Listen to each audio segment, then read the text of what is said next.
Scientists have announced the discovery of a new species of prehistoric right whale, which gives us a good insight into how right whales evolved to where they are today. Welcome back to Paleopedia, and there are 3 living species of right whale today, and they are all among the larger members of the baleen whale family.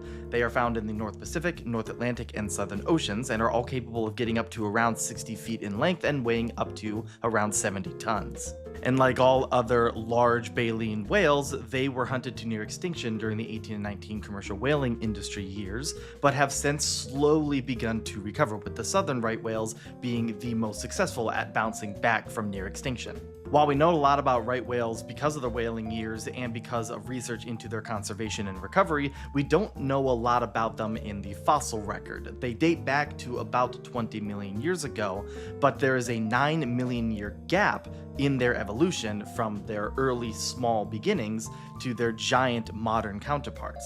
But that's where this new discovery, which was unearthed on October 10th, 2008 in Sapporo, Japan, comes into play. It's dated back to about 9 million years ago, which is right in the center of that 9 million year gap in the fossil record.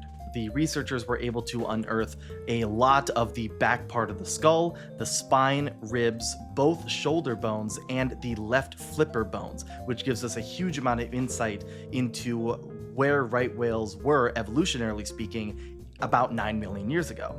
Now, the reason why it took so long for us to actually hear about it since 2008 is because of the amount of time it took to actually dig out the specimen from the sediment that it was found in. It took the better part of a decade, and it took a long time to actually get to researching this specimen and actually figuring out where it fits into the right whale evolutionary tree.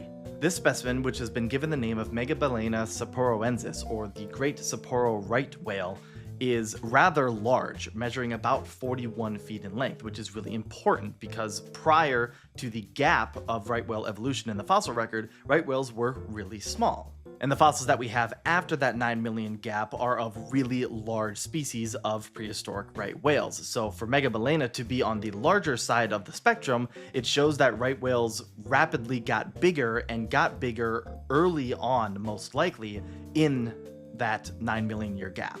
Another important feature of Megabalena is the size and shape of its flippers. It more resembles modern right whales than earlier right whales prior to Megabalena's time. Unlike modern baleen whale flippers, which tend to be long and slender to aid in stability at faster speeds, right whale flippers are robust, large, and paddle-like, which gives them increased maneuverability at the slower swimming speeds that they're known for. Megabalena's flippers are not as robust as modern right whales, but they're also not as slender as older right whales in the fossil record, which indicates a couple of different things. First and foremost, it indicates that Megabalena and earlier right whales swam differently than modern right whales, but it also indicates that right whales were evolving their more modern swimming patterns earlier on in their evolution, rather than later on that scientists originally assumed. This, of course, gives us a better understanding of how not just right whales, but maybe bowhead whales, who are closely related to right whales, also were evolving.